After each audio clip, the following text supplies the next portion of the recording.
First நம்ம கொஞ்சம் oil போட்டுக்கலாம். ஆயில் ஒரு 3 ஸ்பூன் போட்டுட்டு நல்லா இது சூடு ஆகட்டும். நெக்ஸ்ட்டு கொஞ்சம் கடலைப்பருப்பு, அப்புறம் கொஞ்சம் உளுத்தம்பருப்பு,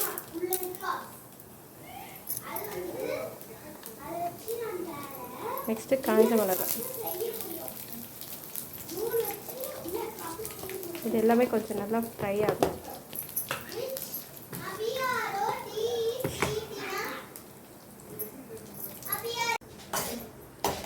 நல்லா இது ஃப்ரை ஆகிட்டோம். ஃப்ரை ஆன பிறகு இதை அப்படியே எடுத்து ஜாருக்கு ட்ரான்ஸ்ஃபர் பண்ணுவோம். ஜார் ட்ரான்ஸ்ஃபர் பண்ணுவோம்.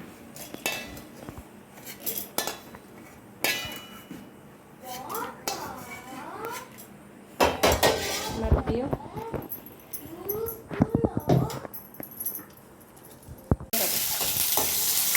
அதே எண்ணெயில் பூண்டு,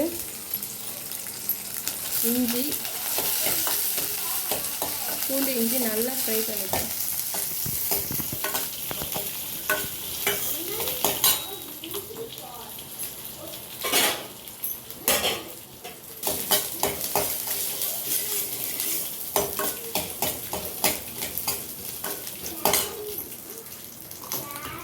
பூண்டு இஞ்சி நல்லா ஃப்ரை ஆகட்டும்.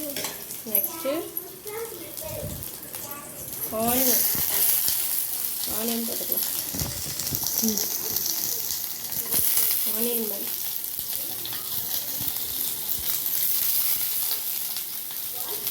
ஒரு நைட் டைமில் இதுதான் எனக்கு ஒரு மோஸ்ட்லி பண்ணுறது இருக்குது.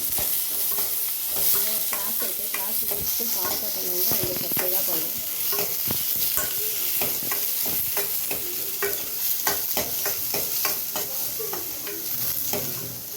டக்குன்னு சட்னி பண்ணிவிட்டு ஒரு தோசை ஊற்றினா எங்களுக்கு சீக்கிரமாக முடியும். ஆனியன் நல்லா ஃப்ரை ஆனதும் டொமேட்டோ ஒரு 4-5 டொமேட்டோ போட்டுக்கலாம்.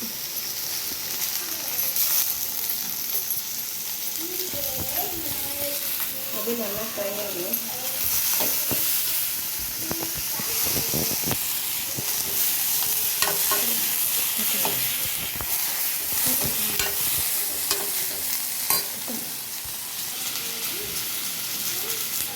நெக்ஸ்ட்டு கல்லுப்பு,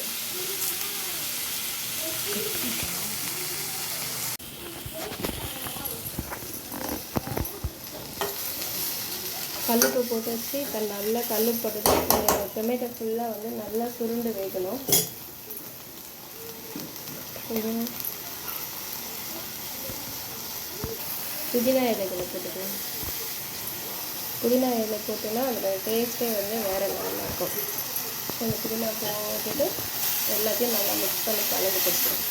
இதில் என்னெல்லாம் போட்டுக்கணும், எண்ணெய் போட்டுட்டு அதுக்கப்புறம் பூண்டு, இஞ்சி, அது கொஞ்சம் ஃப்ரை ஆனதுக்கப்புறம் ஆனியன் ஃப்ரை ஆனதுக்கப்புறம் தக்காளிக்கு அப்புறம் புதினா. ஸோ இது எல்லாத்தையும் நல்லா மிக்ஸ் பண்ணி வச்சுட்டு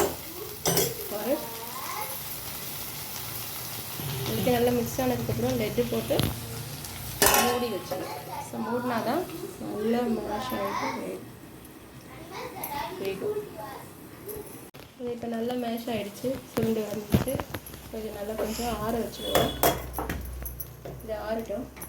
அதுக்குள்ளே நம்ம தாளிப்பு ரெடி பண்ணிக்கலாம். தாளிக்கிறதுக்கு ஒரு சின்ன கடாய் வச்சாச்சு. இது நல்லா எண்ணெய் சூடாகணும்.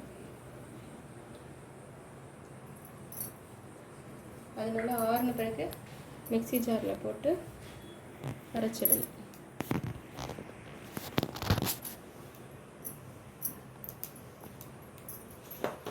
எண்ணெய் காய்ஞ்சிருச்சு. எண்ணெய் நல்ல காயும்.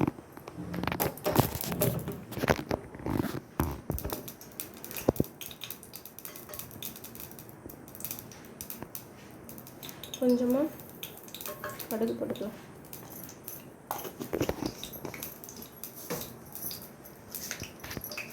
அது கூடவே உளுத்தம்பருப்பு,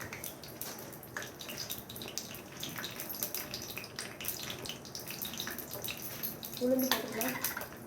இது ரெண்டும் நல்லா பொரியணும்.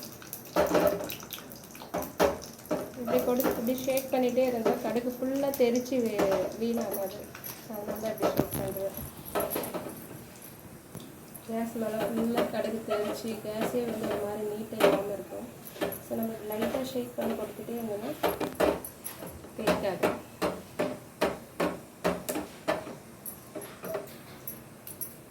அது உள்ளவே பொரிஞ்சு வெடித்து அப்படியே இருந்துடும். அதுக்கு தான் இப்படி ஷேக் பண்ணும். பொரிய ஷேக் பண்ணணும். நல்லா கலர் சேஞ்ச் ஆகும். பார்த்தீங்களா? உளுந்து நல்லா கடுகு அதிகமாக தேய்க்காதுனால இதுப்போ இந்த ஸ்டேஜில் நம்ம நல்லா கம்ப்ளீட்டாக கேஸ் ஸ்விட்ச் ஆஃப் பண்ணிவிட்டு கருவேப்பிலை ஃப்ரெஷ்ஷு கருவேப்பிலையை போட்டுடும்.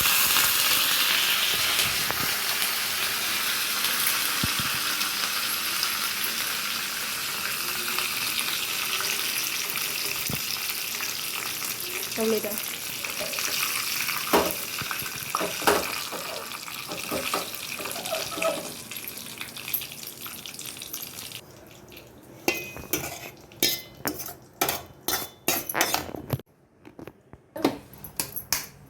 நல்லா கொஞ்சம் அடிச்சிட போகுது. கொஞ்சம் தள்ளி இருக்கு.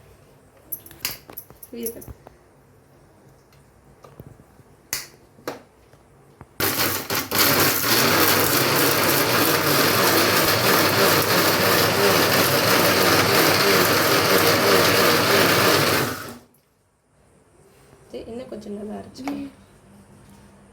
நல்லா அரைச்சிக்கணும்.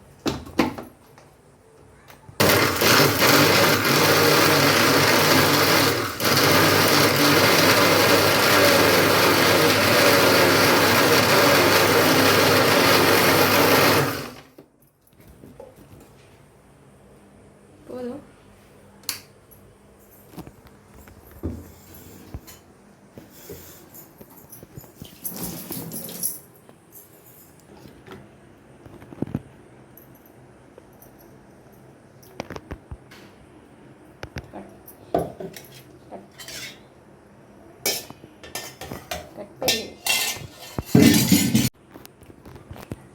இப்போ நல்லா அரைச்சிட்டு நமக்கு கொஞ்சமாக தண்ணி ஊற்றி மிக்ஸி ஜாரு கழுவி இதில் கொஞ்சம் ஊற்றிக்கலாம். வேஸ்ட் பண்ண வேண்டாம், ஒட்டி இருக்கிறதெல்லாம் மிக்ஸி ஜாரில். ஸோ கழுவி ஊற்றியாச்சு. மிக்ஸி ஜாரை அலசி ஊற்றிட்டு இப்போ நம்ம தாளிப்பு ரெடி பண்ணி வச்சுருக்கோம். அது கொட்டிக்கலாம். இந்த கடாயிலையும் கொஞ்சம் சட்னி போட்டு நல்லா க்ளீன் பண்ணி ஊற்றிக்கலாம்.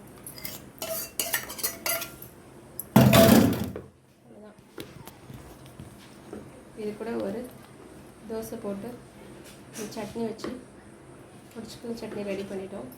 தேங்காய் சட்னி ரெண்டுத்தையும் மிக்ஸ் பண்ணி சாப்பிட்டா செம்ம டேஸ்ட்டாக இருக்கும். மதியம் சாம்பார் இருக்குது, ஸோ அதையும் எடுத்துக்கலாம். சூப்பர்.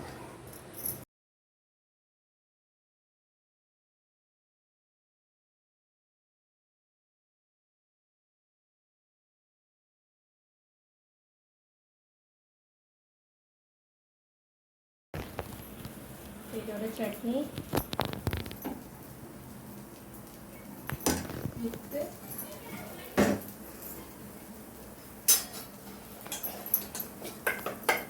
ரெடி சட்னி,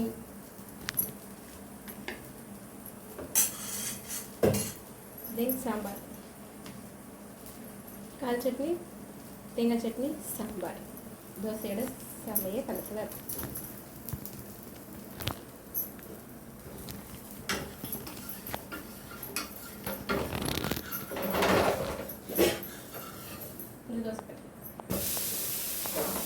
தோசை எடுக்கலாம்.